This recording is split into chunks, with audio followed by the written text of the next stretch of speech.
નમસ્કાર મિત્રો, આપ સૌનું હાર્દિક સ્વાગત છે. મિત્રો, તમે અનુભવ્યું હશે કે જેઓ સારા કાર્યો કરે છે તેઓ પરેશાન રહે છે, જ્યારે ખરાબ કાર્યો કરનારાઓ આનંદથી જીવે છે. જેઓ સત્કર્મ કરે છે તેઓને ચિંતા થાય છે કે શા માટે તેમને આટલી બધી કસોટીઓમાંથી પસાર થવું પડે છે, જ્યારે અધર્મના માર્ગે ચાલનારાઓ સુખી અને જીવનનો આનંદ માણી રહ્યા છે. જો તમારા મનમાં પણ આ પ્રશ્ન આવ્યો છે તો આ જવાબ તે છે કે જે ભગવદ્ ગીતામાં લખાયેલ છે અને શ્રી કૃષ્ણ દ્વારા અર્જુનને આપવામાં આવ્યો હતો. ભગવદ્ ગીતામાં ઉલ્લેખિત વાર્તા અનુસાર જ્યારે પણ અર્જુનના મનમાં કોઈ દ્વિધા થતી ત્યારે તે શ્રી કૃષ્ણ પાસે પહોંચતો હતો. એકવાર અર્જુન ભગવાન કૃષ્ણની નજીક આવ્યો અને કહ્યું કે તે મૂંઝવણમાં છે અને તેને શ્રી કૃષ્ણ પાસેથી જવાબ જોઈએ છે.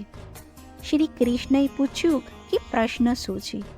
અર્જુને કહ્યું, મારે જાણવું છે કે સારા લોકો સાથે હંમેશા ખરાબ કેમ થાય છે, જ્યારે ખરાબ લોકો ખુશ દેખાય છે. અર્જુનના મુખમાંથી આવા શબ્દો સાંભળીને કૃષ્ણ હસ્યા અને બોલ્યા, માણસ જે રીતે વિચારે છે અને અનુભવે છે તેમ કંઈ જ થતું નથી, પરંતુ અજ્ઞાનતાને કારણે તે સત્યને સમજી શકતો નથી. અર્જુન તેની વાત સમજી શક્યો નહીં. તે જાણે છે કે આ પછી શ્રી કૃષ્ણએ શું કહ્યું. શ્રી કૃષ્ણએ અર્જુનને કહ્યું, પાર્થ, હું તને એક વાર્તા કહું છું. તે સાંભળીને તું સમજશે કે દરેક જીવનને તેના કર્મોનું ફળ મળે છે. કુદરત દરેકને પોતાનો માર્ગ પસંદ કરવાનો મોકો આપે છે. હવે તે માણસની ઈચ્છા પર નિર્ભર કરે છે કે તેણે સચ્ચાઈનો માર્ગ પસંદ કરવો કે અનીતિનો. કથાની શરૂઆત કરતા શ્રી કૃષ્ણએ કહ્યું, એક શહેરમાં બે માણસો રહેતા હતા. એક માણસ વેપારી હતો, જેના જીવનમાં ધર્મનું ખૂબ જ મહત્વ હતું. તે પૂજામાં માનતો હતો, તે રોજ મંદિરમાં જતો હતો અને દાન પણ કરતો હતો. બીજી તરફ બીજો માણસ સાવ વિરુદ્ધ હતો. તે દરરોજ મંદિરમાં જતો હતો, પરંતુ પૂજા કરવા માટે નહીં. મંદિરની બહારથી ચંપલની ચોરી કરતો હતો. દાન અને ધર્મ સાથે તેને કોઈ જ લેવા દેવા ન હતી. સમય વીતતો ગયો અને એક દિવસ ભારે વરસાદ પડી રહ્યો હતો, જેના કારણે મંદિરમાં પૂજારી સિવાય કોઈ જ નહોતો. જ્યારે બીજા માણસને આ વાતની જાણ થઈ તો તેણે વિચાર્યું કે મંદિરમાં પૈસા ચોરવાની આ યોગ્ય તક છે. તેણે પંડિતની નજર ટાળીને મંદિરના તમામ પૈસા ચોર્યા. તે જ સમયે ધર્મમાં માનતો એ વ્યક્તિ પણ મંદિરમાં પહોંચ્યો.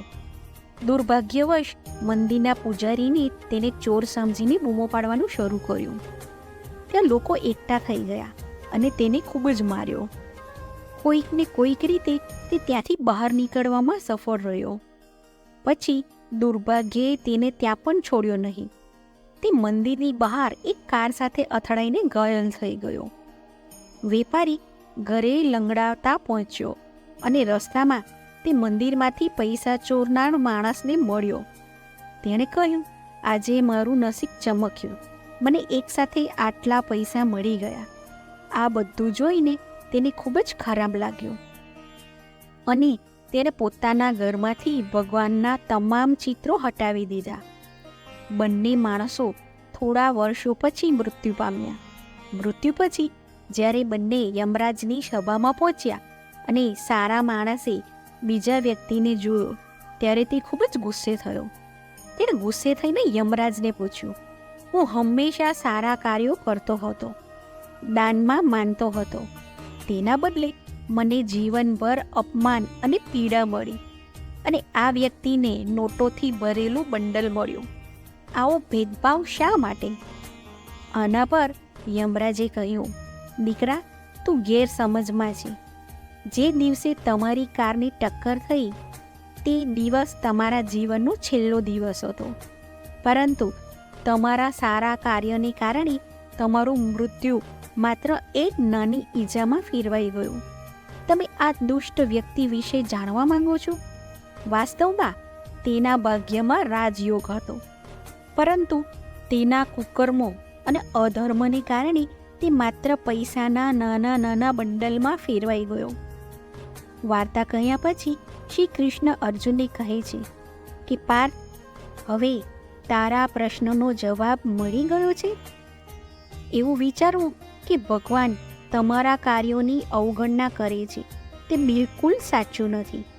ભગવાન આપણને ક્યારે શું અને કયા સ્વરૂપે આપે છે તે ભગવાનને સમજાતું નથી, પરંતુ જો તમે સારા કાર્યો કરતા રહેશો તો ભગવાનની કૃપા હંમેશા રહે છે. એટલા માટે આપણે આપણા સારા કાર્યોને ફેરફાર ન કરવો જોઈએ, કારણ કે તેનું પરિણામ આપણને આ જીવનમાં જ મળે છે.